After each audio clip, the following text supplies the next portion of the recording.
Barat takut terhadap Islam. Mengapa? Barat takut terhadap Islam. Saat World Cup Qatar 2022, ada seseorang, namanya Ranjit Lalmethavan, menulis di medsos dalam bahasa Malayalamiyah. Kemudian karena tertarik dengan isinya ada orang yang menerjemahkannya ke bahasa Arab. Saya juga tertarik lalu saya tulis ke dalam bahasa Indonesia. Simaklah apa yang ditulis oleh Ranjit Lalmethavan. Nilai bisnis narkotika dunia berkisar 321 miliar USD tahun. Nilai bisnis minuman beralkohol dunia berkisar 1.600 miliar USD tahun. Nilai bisnis senjata dunia berkisar 100 miliar USD tahun. Nilai bisnis pornografi dunia berkisar 400 miliar USD tahun.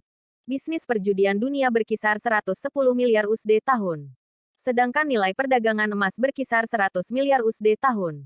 Bisnis games komputer sedunia sekitar 54 miliar USD tahun. Islam itu menghadapi dunia bisnis yang haram, senilai 2.380 miliar USD setiap tahun. Teh 2017, Arun Jaitley menaksir jenis bisnis tersebut hanya 336 miliar USD. Itulah bisnis yang dijalankan yang dikelola oleh jaringan tertentu di dunia.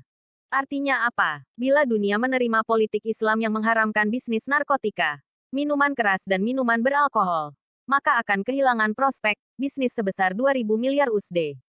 Syariah Islam tentu akan menyetop bisnis mafia senjata yang berkisar 100 miliar USD. Bila digunakan untuk agresi negara lain demi BBM yang menyebabkan kerusakan di muka bumi, menewaskan dan mengalirkan darah orang tak bersalah. Bila politik Islam telah eksis sebagai tonggak yang menentang dekadensi pornografi, maka bisnis mafia pornografi yang mencapai 400 miliar USD akan lenyap. Hal ini akan menyebabkan surutnya situs-situs internet yang berbasis pornografi. Perjudian juga terkena dampaknya, karena syariah Islam melarang judi dan sejenisnya, sehingga lenyap pula bisnis judi yang beromset 110 miliar USD per tahun. Bila dunia menerima asas Islam yang berpegang bahwa kecantikan perempuan adalah hak pribadi perempuan yang tidak boleh dipamerkan, maka mafia bisnis pornografi selanjutnya akan kehilangan 100 miliar USD juga.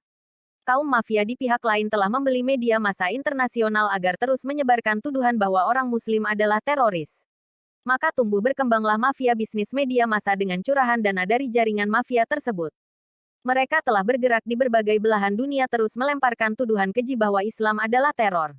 Mereka, sejalan dengan itu, terus-menerus memelihara kegiatan teror. Dan teror yang mereka ciptakan, mereka beri label, teror Islam. Semua lalu berkata dengan satu slogan bahwa Islam itu ekstremis. Dengan tujuan ini mereka terus mempengaruhi sebagian umat Islam dengan kucuran dana berlimpah untuk mendukung mereka.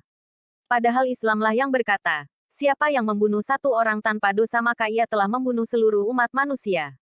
Bagaimana mungkin agama yang cinta damai menjadi agama yang ekstrim? Wahai manusia, hindarilah fanatik buta dengan tuduhan keji kepada Islam. Bukalah mata kalian. Bukalah relung hati kalian. Bukalah telinga kalian. Apakah gerangan yang membawa kalian menjauh dari kalam Allah yang Maha Perkasa?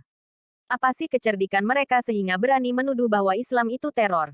Ya, itulah akibat terus terperdaya, sehingga tersesat.